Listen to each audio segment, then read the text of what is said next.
Mga idol, meron tayo ditong CB110. Bali, bibiyakin natin yung makina kasi magpapalit tayo ng connecting rod. Tapos, block. Upgrade natin siya sa CB125. Kasi naka last rebore. Tapos ngayon may gas-gas pa yung block niya. Bali, ito yung pyesa natin ikakabit. Connecting rod na Makuto brand. Tapos ito yung papalit natin na block. Mishiba ang brand. Bali, umurahin lang to. Yan pang CB125 standard size. Tapos ito na yung gasket niya. Overhauling gasket. At 28mm na Navy carb ang papalagay ng may-ari. At didiskartehan natin yan kung paano yung conversion na ikakabit natin to.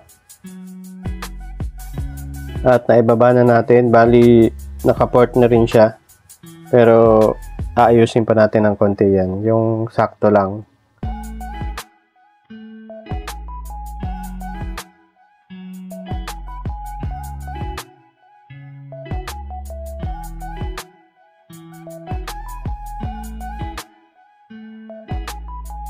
At dito nga na ibaba na rin natin yung makina na baklas na natin dito sa clutch side.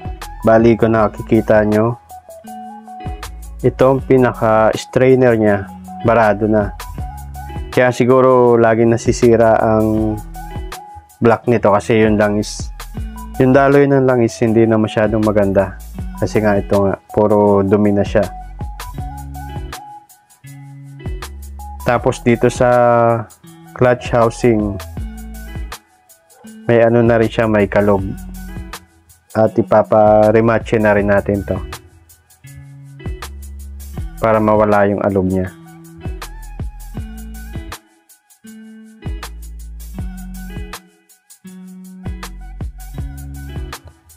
At ito na nga yung block niya. Bali, last rebore. Tapos yan, may mga gas-gas agad. Di ko alam kung kailan lang nagawa to, pero mukhang bago pa siya eh. Mukhang bagong gawa pa lang. Pero ito na, nagkagas-gas ulit.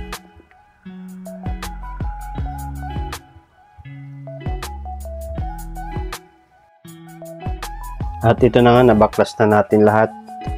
Bali yung dumi ng makina, medyo hindi pa naman masyado, pero lilinisin natin yan mamaya.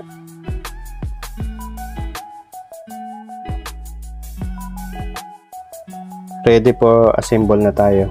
Nalinis na natin yan. Ito na yung mga pyesa niya. Bali, step by step ko na lang papakita kung paano mag-assemble. At itong sigunyal, papainitan natin to bago natin mailagay kasi medyo masikip siya.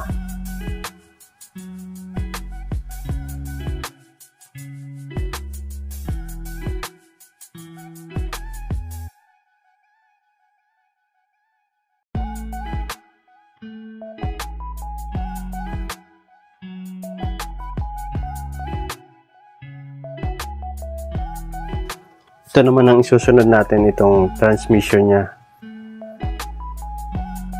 Bali ganyan ang pagkakalagay niyan. Dapat yung washer, huwag niyong kakalimutan.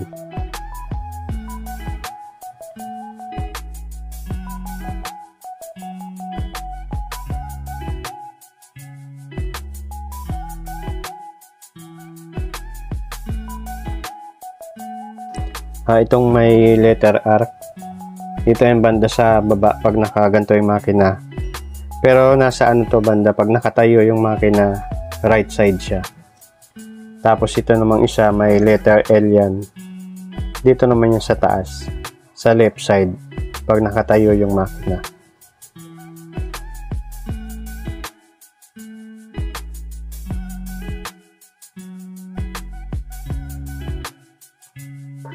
Tapos, isusunod na natin tong shifting drum. Lalagyan lang natin ng langis para smooth na siyang umikot.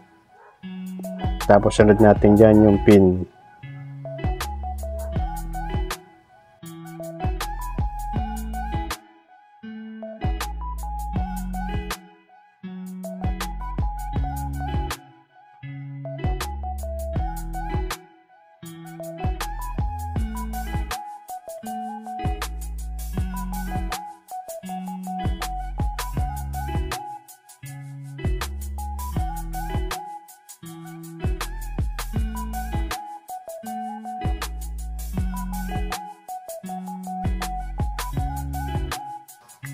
At pag nailagay na natin itong pin, papaikutin natin yan. Check natin kung smooth pumasok yung mga gear mula primera hanggang kwarta.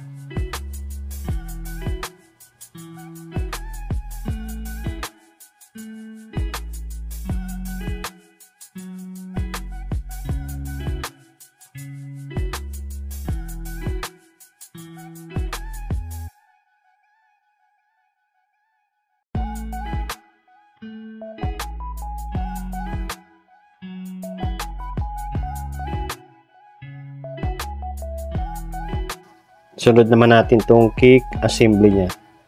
Itong spring dapat nakasabit dito. Tapos ito naman dyan. Yan yung guide niya. Dapat nakaganyan yan.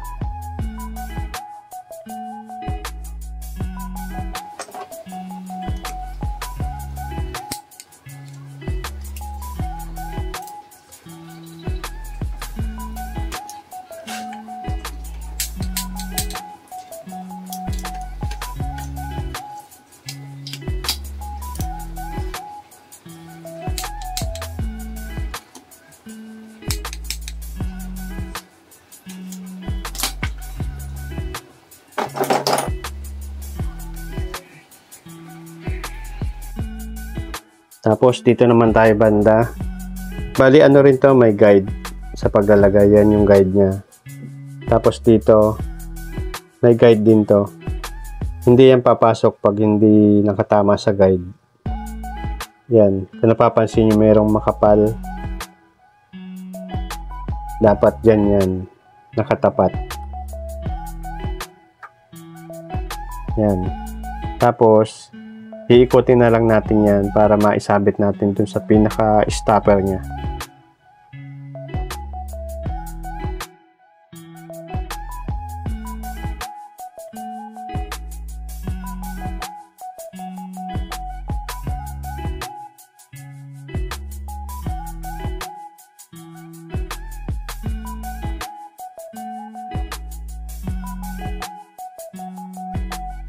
Tapos ilalagay natin itong dalawang guide niya, dalawang maliliit na pin. At ingat lang at baka mahulog yan sa butas na yan.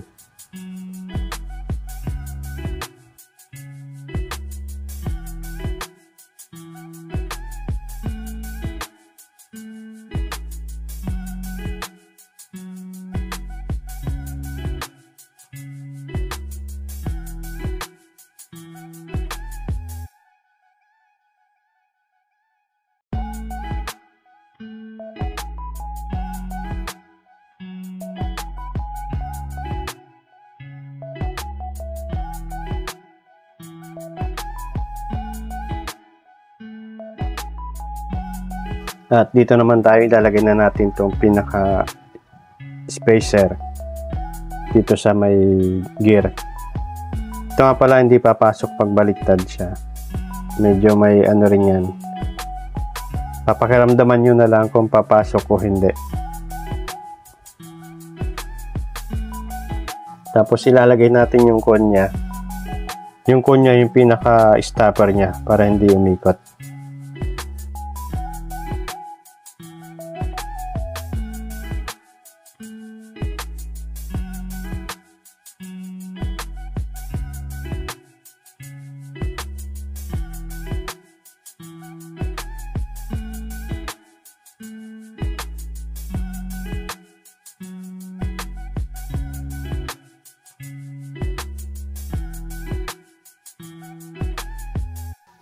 At dito okay na, bali ano na lang siya, yung spring, clutch spring ang ilalagay natin. Tapos tatakpan na natin yan pagkatapos.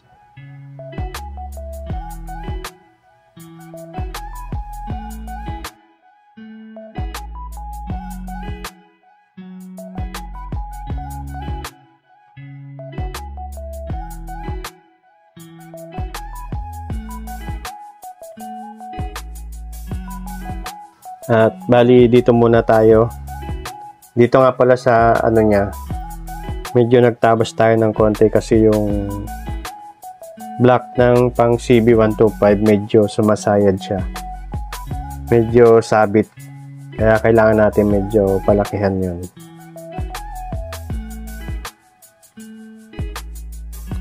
Ito na nga pala yung piston niya. Bali tinabas din to ng machine shop.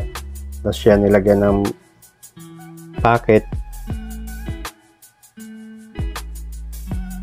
Tapos ito naman yung lock ng CB.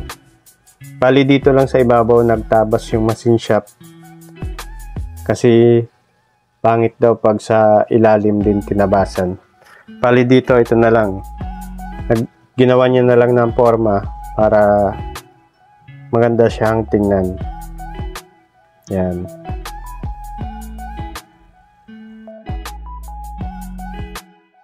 Maganda rin naman yung pagkakatabas ng machine shop. Hindi siya halatang tinabasan. Tapos dito sa ilalim yan, stuck siya. Walang katabas-tabas yan.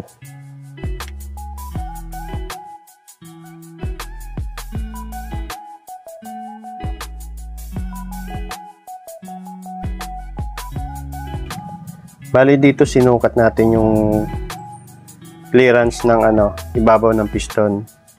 Bali nasa 1 mm. Magbabago pa yan pag nailagay natin yung head kasi mahihigpitan yung tornilyo. Yung sa ilalim ng base medyo nasisiksik pa siya. Tapos ito naman yung head natin. Yan.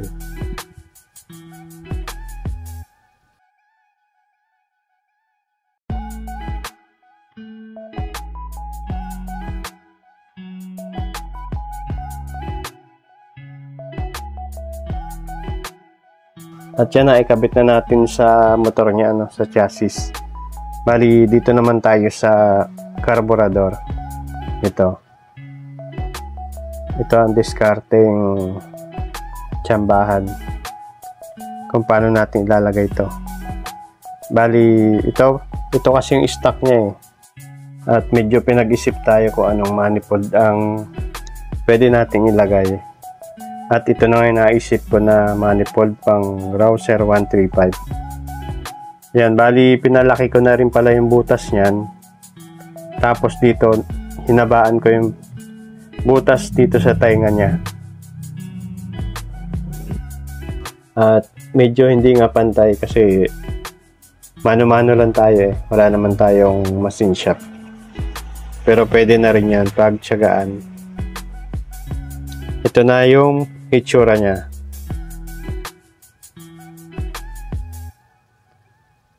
Rouser 135 ang manifold.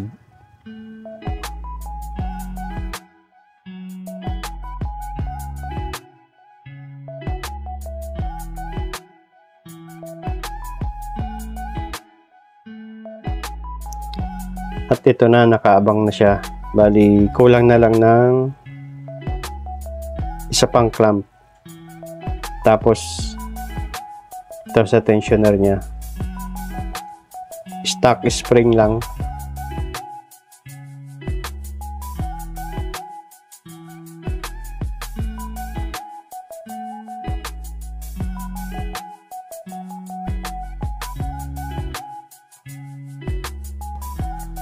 At sa magneto, ito yung sinunod kong guide. Yan, medyo yan, ginuhitan ko siya para palatandaan.